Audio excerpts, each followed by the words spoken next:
ერთ-ერთ წინა ვიდეო ბლოგში მე ვთქვი, რომ ნუნუკა თამაზაშვილი აღარ იძებნება მეთქი Facebook-ზე, მაღალი ალბათობით მან წაშალა საკუთარი ვებ გვერდი მეთქი კი არა Facebook გვერდი მეთქი და ეს ვივარაუდე, თუმცა იქვე დავაბატე, რომ გარკვეულზე მაღალი ალბათობით, ან გარკვეული ალბათობით ქალბატონ ნუნუკას მეუღლეს ირაკლი ღარიბაშვილისა ყოფილი პრემიერ-მინისტრისა შესაძლოა წაშლილის დაბლოკილიც კი ყავარ სახლში დაბრუნებულმა ინგას ჩემ მეუღლეს ვთხოვე იქნება და შენ დაძებნო ნუნუკა თამაზაშვილი მერქი და ინგამ დაძებნა და აღმოჩნდა რომ ქალბატონი ნუნუკა თამაზაშვილი ჯერაც არის სოციალურ ქსელ Facebook-ში და მას თურმე მართლა დავუბლოკივარ. ხა ეს მეორე ხარისხოვანი და მეათე ხარისხოვანი საკითხია უბრალოდ განმარტებისთვის კარგია და აგე გაჩვენებთ რომ ქალბატონი ნუნუკა ნამდვილად არის უბრალოდ რაღაცა მე ვერ ვძებნი იმის გამო რომ ხშირად ვიცინი ხოლმე მათ ოჯახზე ქალბატონმა ნუნუკამ როგორც ჩანს ნახა ჩემი ერთ-ერთი ვიდეო ბლოგი და აღშფოთებულ მან შესაძლოა სულაც მეუღლის კარნახით ბატონი ღარიბაშვილისა დამბლოკა რაღაცა ჩემ მეუღლეს აქვს შესაძლებლობა რომ ხანდახან მაინც შეიჭრიტოს ხოლმე ქალბატონი ვიდრე დაუბლოკავს ნუნუკას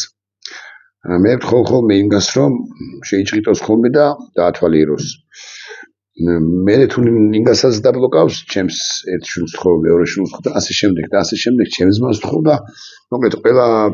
ვერ დაბლოკავს მე უბრალოდ ერთადერთი და მაინტერესებს საბოლოო ჯამში ქალბატონი ნუნუკა ცხადი არ არის ნუნუკა არ არის ჩემთვის საინტერესო ირაკლი ღარიბაშვილისა და ბიზინა ივანიშვილის ფოტო მას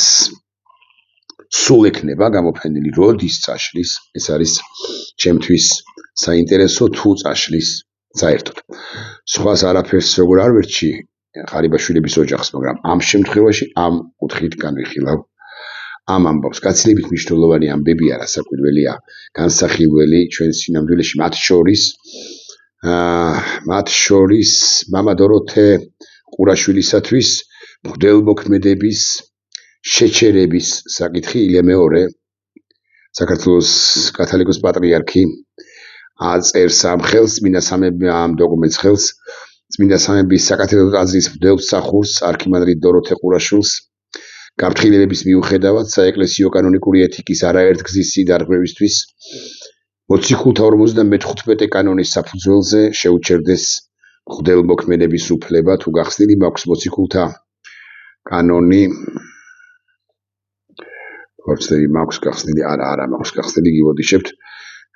მოდი მაინც ნახოთ თქვენის ნებართვით მოციქულთა კანონი 55 კანონი და ჩავიკითხოთ თქვენის ნებართვით 55 კანონი გვამცნობს უკვე თუ ვინმე მოყვას მან აგინოს ეპისკოპოსსა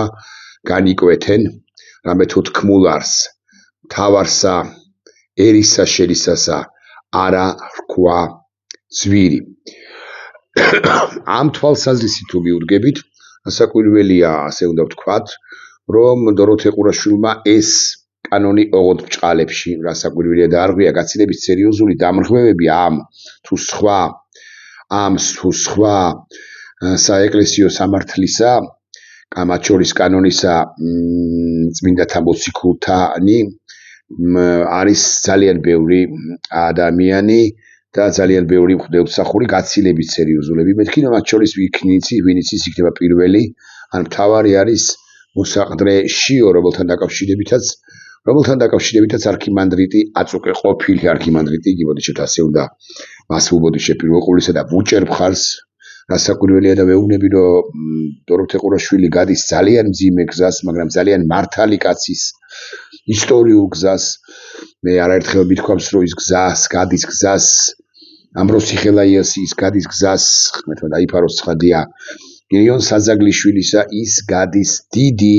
ქართველი საეკლესიო მოღვაწეების სხვადასხვა პერიოდის საეკლესიო მოღვაწეების გზას რომელიც ერთდროულად ან იმავდროულად არის ასაკვირველია ღვთისმსახური ღვთისშვილი და ამავდროულად მეორე მხრივ ის არის ერის შვილი და ეს არ არის პატარა ამბავი ჩვენს ისტორიაში ყოფილან ამგვარი მნიშვნელოვანი პერსონები, ზოგი მათგან სხვათა შორის კაბა ანაფორა გაუხდია კიდეც. ზოგი მათგანს არა მარტო გაუხდია კაბა ანაფორა, არამედ ომშიც წასულა. მაგრამ არსებობენ პირები, რომლებსაც სულაც არ განმოსილან და რომლებიც მართალ სიტყვას ავრცელებდნენ. ბერში ამბროსი-ხელაია ეს ყველა არ ვახსენებ. 1927 წლის დასაწყისში მარტში ამბროსი-ხელაია ფორმალისტური თვალსაჩინო ბუნებრივი სიკვდილით გარდაიცვალა, მაგრამ მოდი გეტყვით ასე, რომ ამბროსი-ხელაია იმ უძიმეს ხვედრამდე, ანუ სიკვდილამდე მიიყვანეს მან შინდელმა მღვდელმსახურებმა და საზოგადოების ერთმა ნაწილმა, რომელიც უარყოფდა ამ დიდ საეკლესიო მოღვაწეს, დიდ საეკლესიო და გავბერავ და ვიტყვი, საერო მოღვაწესაც უზარმაზარ ბურჯს ჩვენი სახელმწიფოსი, ისე თქვენ რომ მისი ინტრონიზაცია მოხდა 1921 წელს, როცა სისხლიანი ბოლშევიკები ოქტომბრის თვეში, როცა სისხლიანი ბოლშევიკები უკვე შემოსულები იყვნენ, მანამდე მისი გამორჩევა მოხდა სექტემბრის თვეში გელათის ტაძარში, აი გელათის ტაძარში, რომელსაც ანგრევს ეს ხელისუფლება ბარემ ჩანართის სახით, რომელიც ვერანაირ გააკეთა და არათუ ვერ გააკეთა, არამედ რაც უფრო არა მხოლოდ ხელისუფლება, საპატრიარქოც და ამ ბურჯს ჩვენი ქრისტიანობისა ყოველდღიურად მეტი და მეტი პრობლემა აქვს და ვერ მოხდა მისი არც გადახურვა და არც გადმოხურვა და ასე შემდეგ და პრაქტიკულად კონსერვაციაც არ ხდება, დანგრევა ხდება, მიზანმიმართული, ეს არის შეფასებითი კატეგორია. რომელიც ამბროსი-ხელაიას გამორჩევა პატრიარქად მოხდა სექტემბრის თვეში. მისი კონკურენტი ბჭყალებში იყო ასევე დიდი საეკლესიო მოღვაწე ნაზარი ლეჟავა და ოქტომბრის თვეში მოხდა მისი ინტრონიზაცია, 21 წელია, მერე არის საპატიმრო, მერე არის ციხე, მერე ასევე არის ასაკვირველია გენუის კონფერენცია, გაგზავნილი წერილი, ამბავი და ასე შემდეგ. ბოლშევიკები ვერ იტანდნენ და ბოლშევიკები არა მარტო ვერ იტანდნენ, არამედ ეკლესიაშიც კი დაუპირისპირეს რიგი პირები, მათ შორის მომავალი პატრიარქი ქრისტეფორე ციცკიშვილი. სხვადასხვა 90-იანი წლების შუა პერიოდამდე საეკლესიო გარკვეულ დოკუმენტაციაში, მათ შორის კალენდარშიც, ქრისტეფორე ციცკიშვილის, უფრო ზუსტი რომ იყო, ამბროსი-ხელაიას პატრიარქობის თარიღებად დასახელებული იყო 1921-1924, რაც ტყუილია არსებითად. იმიტომ რომ მისი დაპატიმრების შემდგომ პერიოდს საქართველოს საპატრიარქო მას პატრიარქობაში არ უთვლიდა. თითქოს ეს გასწორდა, გულახდილად გეტყვით. 27-დან აღარ არის გარდაცვალების შემდეგ პატრიარქი და პატრიარქი ამბროსი და პატრიარქი გახდა, გითხარით, ქრისტეფორე ციცკიშვილი. რატო დაუბრუნდეთ დოროთე ყურაშვილს? დოროთე ყურაშვილი გადის მეთქი ამბროსი-ხელაიას გზას, როცა ვამბობ, ეს არის გზა მოწამებრივი, ეს არის გზა მართალი კაცისა, ეს არის გზა პირისა, რომელიც როგორც ერისთვის, ისე ბერისთვის არის მნიშვნელოვანი ბურჯი, ან საყრდენი სამომავლო საქართველოსთვის და სამომავლო საქართველოს უმნიშვნელოვანესი ინსტიტუციისათვის, საპატრიარქოსათვის. თუ საპატრიარქოს დანგრევა უწერია, ის და მერე აღდგენა უწერია, სწორედ ასეთ მართალ კაცებს უნდა და მცოდნე კაცებს ქრისტიანობისა უნდა დაეყრდნოს ის და არა პირებს, რომლებიც ერთიანად მლიქნელობით იყვნენ და არიან დაკავებულნი როგორც საერო ხელისუფლების, ისე საეკლესიო იერარქების მიმართ და ახლა ჩამომათვლევინებთ გვარსახელებს ათობით კი არა ასობით, ალბათ ათობით მაინც ხა ასობით მღვდელმსახურს მე ვერ გავიხსენებ, ათობით მღვდელმსახურისა, რომელმაც ქრისტეს გზას უღალატა მათ შორის მაღალი იერარქების. მაგრამ ახლა დავანებოთ ამას თავი, ავიხსენოთ სწორედ დოროთე ყურაშვილის ეს სიტყვა, მე ხალხს დავანახე, რომ რუსეთის ხელში მართლმადიდებლობა იღუპება, ესენი იღუპავენ ეკლესიას და როგორც მოთხოვნა მქონდა, რომ პრემიერი უნდა გადადგეს, ასევე მაქვს მოთხოვნა, რომ საქართველოს ეკლესიებში გაუქმდეს მოსაყდრის პოსტი, ამბობს დოროთე ყურაშვილი დღევანდელ ინტერვიუში. ეს იძულებით გააკეთებინა რუსეთმა და ბიძინამ, ეს არ არის კანონიერი არქიმანდრიტი დოროთე ყურაშვილი. ამბობს ამას და მე ყველა სიტყვას პრაქტიკულად მიწევენ ზუსტად გავარჩევ. რასაკვირველია დოროთე ყურაშვილის მიმართ გადაწყება, რომელსაც ხელს აწერს ილია მეორე უფრო ზუსტად ფაქსიმილია მისი დაართული ამ დოკუმენტზე. ამას ამ დეტალს აქვს მნიშვნელობა, ახლა არ გავშდი რატომ, იმიტომ რომ რომელიღაც ეტაპზე შეიძლება გაირკვეს რომ მეც არ ვიტყვი. გაირკვეს რომ რომელიღაც ეტაპზე რომ ხელმოწერა ილია მეორეს არ დაუფიქსირებს ისი ნებართვის გარეშე მოხდა ფაქსიმილეს და ფაქსიმილეს როგორც ბეჭდის დასმა, მაგრამ ახლა არ გავშდი ამ თემას, თქვენის ნებართვით ჩავთვალოთ რომ ილია მეორე აწერს ხელს. ეს ყველაფერი მოხდა პოლიტიკური მოტივაციით, სწორედ იმის გამო, არა იმის გამო რომ დოროთე ყურაშვილი აგინებდა, ლანძღავდა, აკრიტიკებდა უმაღლეს სასულიერო იერარქებს, მათ შორის შიო მუჯირს. არა, ამის გამო არა. არამედ იმიტომ რომ დოროთე ყურაშვილი როგორც ბურჯი, მათ შორის ჩვენი ეროვნული მოძრაობა, ახალი ტიპის ეროვნული მოძრაობისა, ვერ აიტანა საქართველოს საერო ხელისუფლება და კონკრეტულად ბიძინა ივანიშვილმა, ასევე პრემიერმა ღარიბაშვილი არ იყოს კარგად და ის რა ქვია კობახიძემ, პაპუაშვილმა, მოკლედ ძლიერებმა ამას ოფლისა და მიიღეს პოლიტიკური გადაწყვეტილება უფრო სუსტი რომ იყო შიო მუჯირს მოსაყდრეს, მიაღებინეს ეს გადაწყვეტილება და მის იმ ჯგუფს, რომელმაც მიიღო გადაწყვეტილება, რომელმაც გადაწყვიტა დოროთე ყურაშვილისათვის ღვთელმსახურების შეჩერების, ამასაც ძალიან თითქოს დეტალია, მაგრამ მაინც შეჩერების თაობაზე გადაწყვეტილება მიიღო ამ ჯგუფმა. ეს ყველაფერი პოლიტიკასთან კავშირშია და იმასთან რომ რასაც ბრძანებს ახლა, მოკლედ კიდევ ერთხელ წავიკითხავ, დოროთე ყურაშვილი ის ამბობს რომ პრემიერი უნდა ამბობდა და ამბობს რომ პრემიერი უნდა გადადგეს. რატომ უნდა გადადგეს, რომ დავანებოთ თავი ახლა ვინ რისი მსახურია და ვინ რომელი პოზიციიდან უტევს პრემიერად წოდებულ ბანდიტ ირაკლი კობახიძეს, რატომ უნდა გადადგეს და მან პრემიერად წოდებულმა უღალატა საქართველოს სახელმწიფო ინტერესებს. რა თუნდა ამას ბევრი მტკიცი და ბევრი ფიცი. რა თუნდა ამას ანაფორის ჩაცმა, ანაფორის კაბის გახდა. რა თუნდა ამას ამბიონი ან საკურთხეველი. რა თუნდა ამას სანთელი ხელში ან სანთლის გარეშე ცხოვრების გაგრძელება. რა თუნდა ამას ჯვარი ჩამოგვიდებული ან ჯვრის გარეშე გადაგება. რა თუნდა ამას რა საკვირველია ირაკლი კობახიძემ რა ხანია, ბიძინა ივანიშვილმა კიდევ უფრო დიდი ხანია, მოკლედ ამ ბანდა ხელისუფლებამ უღალატა საქართველოს სახელმწიფო ინტერესებს. უბრალოდ დოროთე ყურაშვილის ეს ბოლო განცხადება უკავშირდება ირაკლი კობახიძის ბოლოდროინდელ ვიზიტს. გავრცელდა კადრები არაერთი იცით თქვენ. თურქმენეთში კერძოდ, სადაც ის ცდილობდა შეხვედროდა პუტინს რომს გამოსვლოდა, ხომ დიდი ამბავია და ცუდი ამბავია, მაგრამ რომც არ გამოსვლოდა თავად მონაწილეობა ამ ნეიტრალიტეტის თაობაზე გამართულ ნეიტრალიტეტის ქოლგის ქვეშ გამართულ ღონისძიებაში თურქმენეთში ყველა იმ სახელმწიფოსთან, მაგრამ განსაკუთრებით რუსეთის პრეზიდენტთან ერთად და იმ რუსეთის პრეზიდენტისთან ერთად, რომელიც ჩვენი ამომგდებია, ჩვენი სახელმწიფოს ამომგდებია, ბუნებრივია ამან არა მხოლოდ დოროთე ყურაშვილს, არამედ სხვებსაც ათქმევიდა ის, რაც იყო ნათქვამი. მაგრამ ერთია დოროთე ყურაშვილის სამართლიანი კრიტიკა საერო ხელისუფლებად წოდებული ბანდისა და მეორე არის ასევე სამართლიანი კრიტიკა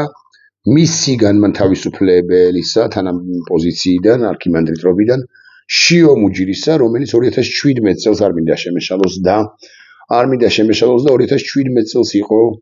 შერჩეული, ეს ამბობს დოროთე ყურაშვილი, ესე იგი მოსაყდრეთ პატრიარქისა, მოსაყდრეობა მაყურებელს განუმარტავ არ ნიშნავს არც მემკვიდრეობას და არც არანაირ უპირატესობას არ ანიჭებს სხვა მღვდელმსახურებთან და მით უფრო მაღალი იერარქებთან ამ კონკრეტული პოზიციის მქონე პირს. თუმცა შიო მუჯირი მუდმივად პოზიციონირებს ისე, რომ პატრიარქის ილია მეორეს შემდეგი პირი არის ის და შემდეგი არის არა მხოლოდ იერარქიულად, არამედ როცა იქნება და მოხდება ის, რაც გარდაუვალია უკლებლივ ყველასთვის, პატრიარქთან მიმართებაში როცა მოხდება ის, ანუ როდესაც პატრიარქი გარდაიცვლება, მოდი ასე ვიტყვი 30 წლის შემდეგ, სწორედ 30 წლის შემდეგ, თუ რამდენი ხნის შემდეგაც იქნება, პატრიარქი, კათოლიკოს პატრიარქი იქნება სწორედაც რომ შიო მუჯირი კვლავ ვიმეორებ, რომ ეს მოსაყდრეობა, მოსაყდრის სტატუსი მას ისედაც არ აძლევს არანაირ უპირატესობას სხვა მღვდელმსახურებთან, მაღალ იერარქებთან მიმართებით თუ შედარებით,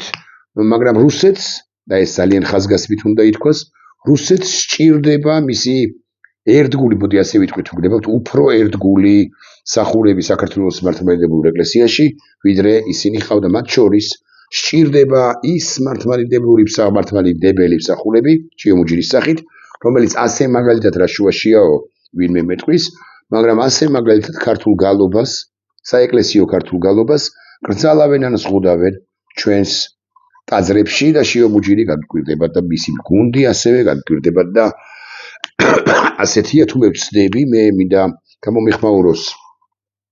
საქართველოს საპატრიარქოს გუნდის ლიდერი რაგვარია ის კაცი ჯან გულაშვილი და უარყოს საჯაროდ ჩემს მიერ ნათქვამი სიტყვა თქვას რომ არა ისით შიომუჯირი არის ჩვენი ქართული გალობის ერთ-ერთი დამამკვიდრებელი და ერთ-ერთი იმპირთა შორის ვინც საქართველოს აზრებში მართლმადიდებელ ტაძრებში სწორედ ქართულ გალობას როგორც ასეც უჭერს მხარს. მაგრამ ეს არ არის მნიშვნელოვანი. შიომუჯირი 2017 წელს ახალი ეგრეთ წოდებული ხელისუფლება ბიზნეს ივანიშვილის ბანდა ეს პერიოდია და საკმაოდ დაუძლურებულია იმ ხანად საქართველოს პატრიარქი, რომელიც ბუნებრივი ასაკშია მაშინაც და ახლა მით უფრო საქართველოს საპატრიარქოს და კონკრეტულად პატრიარქ ილია მეორეს მოსაყდრედ დაანიშნინა, ანუ მისი მოვალეობის შემსრულებლად გარკვეულ იმ შემთხვევებში, როდესაც ვერ შეასრულებს ილია მეორე მოვალეობას, დაანიშნინა რუსეთმა და კერძოდ კირილ გუნძიაევმა, ანუ პატრიარქმა რუსეთისა და პატრიარქის წარმომადგენელმა ილარიონ ალფეევმა და ეს იცის ყველამ საპატრიარქოში და იცის ყველამ საპატრიარქოს მიღმა ვინც არის და ვინც ამ საკითხებით არის დაინტერესებული ან ამ საკითხებში არის მეტნაკლებად გარკვეული. ეს კაცი ალფეევი არც თუ დიდი ხნის წინ მსახურობდა უნგრეთში, იმ უნგრეთში, რომელიც თავის მხრივ რუსეთის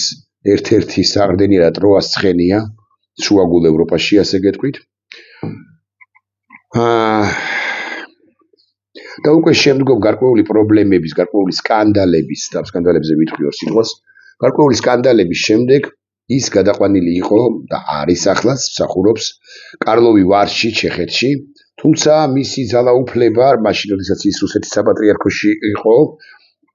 საპატრიარქოში ახლაც არის, მაგრამ რუსეთში როცა მსახურობდა, რუსეთში როცა იმყოფებოდა, საპატრიარქოში როცა იმყოფებოდა და საერთაშორისო დეპარტამენტს თუ არ ვცდები განაგებდა, ხელმძღვანელობდა, ანუ ვიდრე უნგრეთში მსახურების დაწყებამდე, მისი ძალაუფლება იყო, მოდი ასე ვიტყვი, უსაზღრო, ან საკმაოდ ფართო, ან საკმაოდ დიდი. წარმოვიდგინეთ, ეს ის პირია, რომელმაც საქართველოს საპატრიარქოში გაუბედა, მათ შორის პატრიარქ ილია მეორეს და დაუსვა, კი არა, შეურჩია კანდიდატურა შიომუჯირის სახით და შიომუჯირი დასვა მოსაყდეთ, არა სხვა რომელიმე, ვინც ის და იქნება შიომუჯირზე უფრო ღირსეული კანდიდატი საქართველოს სინოდიდან, საპატრიარქოს სინოდიდან. არამედ სწორედაც რომ შიომუჯირი კვლავ ვიმეორებ ხვალშო ის კაცი, რომელზეც მაინც და მაინც დიდ ფსონს რუსეთიც აღარდებს, მათ შორის იმის გამოც, რომ ილარიონ ალფეევის ძალაუფლება როგორც ასეთი საკმაოდ შეზღუდული და შემცირებულია უშუალოდ რუსეთის საპატრიარქოში. ახლა დაუბრუნდეთ თემას, რა სკანდალებთან არის დაკავშირებული გადაფსკვნილი, კი არა, მიბმული, ხსენებული ალფეევი და მე პრაქტიკულად ესე ღიად ვკითხულობ და მე თარგმნიკის აქვე ვთარგმნი. Отстранение от должности 24 წელს რუსეთის მართლმადიდებელმა ეკლესიამ განთავისუფლა ილარიონი, უსულოდ წავიკითხავდა თარგმნი, ესე იგი в 24 году Синод РПЦ освободил Илариона от управления епархией Венгрии. ესე იგი უნგრეთის ეპარქიის ხელმძღვანელი რო იყო განთავისუფლა თანამდებობიდან და მიზეზი არის ბრწყალი იხსნება несоответствие характера отношений с окружением и быта образу монаха. Რომ თარგმნოთ. და მე უკვე გავშიფრავ. შეუსაბამობა გარშემომყოფთა несоответствие характера отношений с окружением გარშემოყოფებთან ურთიერთობის შეუსაბამობა და მონაზონის, ესე იგი ბერის ცხოვრების არასათანადო წესი. Обвинение в домогательствах его бывший каэлейник Георгий Сузуки обвинил митрополита в сексуальных домогательствах, что Иларион назвал клеветой ილარიონმა კი უარყო, მაგრამ აგე ვინმე გიორგი სუზუკის, რომელიც მისი მრევლის წევრი ყოფილა, უთქვამს, რომ ის სექსუალურად ძალადობდა ჩემზეო, ასევე ვრცელდება ინფორმაცია იმის თაობაზე, რომ მას აქვს უზარმაზარი ქონება შეძენილი საფრანგეთში და ასევე также его роли снова между Кремлем, Путиным и Орбаном. ის არის ორბაном ხო? ის არის დამაკავშირებელი პუტინისა და ორბანისა. აი ამ კაცმა, ახლა უკვე სხვაგვარად მოუხვიოთ და გიამბოთ ამის თაობაზე, ამ კაცმა დაუგვინიშნა ჩვენ შიო მუჯირი მაღალი ალბათობით, მოდი ასე ვიტყვით ქვეყნის ნებართვით სექსუალურმა მოძალადემ, ყოველ შემთხვევაში ამაში ადანაშაულებენ. ამ კაცმა დაგვინიშნა ჩვენ შიო მუჯირი 2017 წელს, ეს უცბოდიშვილი მეც ვარ შემეშალოს, ჩემ მეხსიერებას მაინც მოსაყდრე დრეშიო 2017 წლიდან საქართველოს 60 კილოметრზე მართლმადიდებლური ეკლესიის საპატრიარქოს ტახტის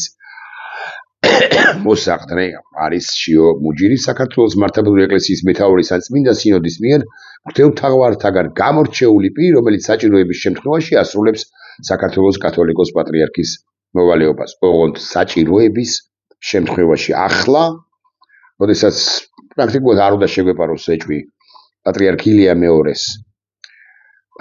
ილია მეორეს კოგნიტურ შესაძლებლობებში, თუ არ გვეპარება ეჭვი, ხაზგასმით ვამბობ, ახლა მოსაყდრე შიო,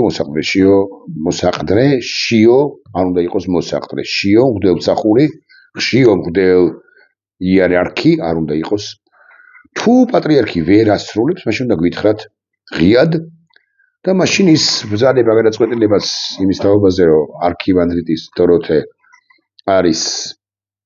განთავისუფლების შეუჩერდა მას მღვდელმსახურება, ესეც საეჭვოა მაშინ, თუ ვერ ასრულებს პატრიარქ ილია მეორე, მაშინ ის ხელსაც ვერ აწევს, ბუნებრივია.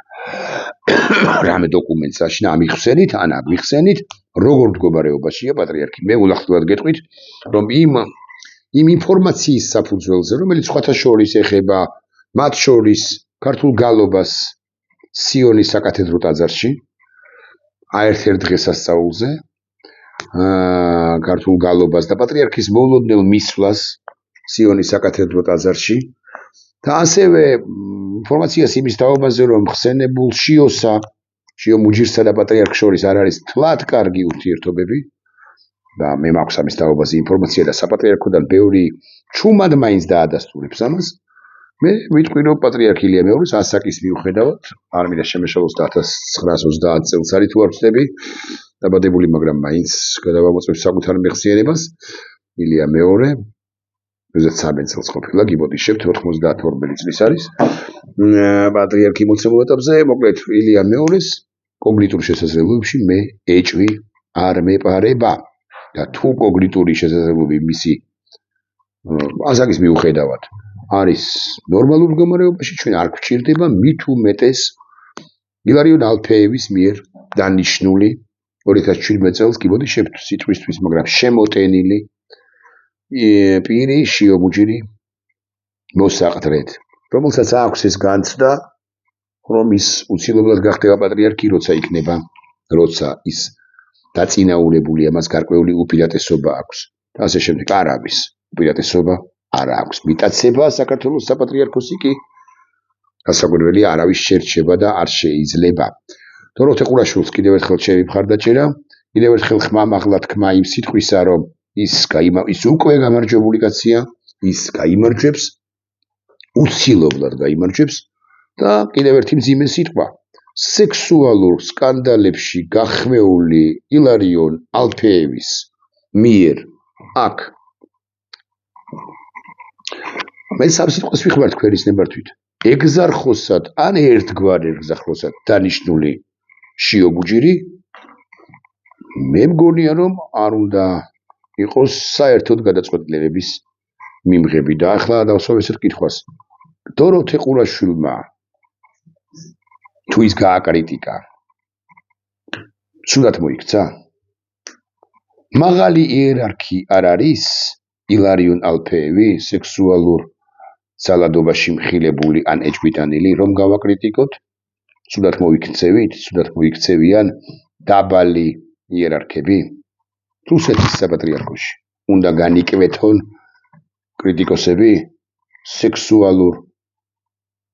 ჰომოსექსუალურ ურთიერთობებში საეკლესიო წესით ისიც თქვენ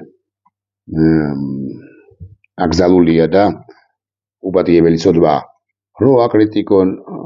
ის გარყვნილება რაც ხდება ათეული გაგებით გარყვნილება საპატრიარქოში რუსეთში განა უნდა განიკვეთონ ადამიანები ამ შემთხვევაში თუ ამხელენ კითხვები რომლებიც საინტერესოა რასაკვირველია და კითხვები რომლებიც პასუხგაუცემელია ნახვამდის ჩემი მხარდაჭერა დოროთე ყურაშვილს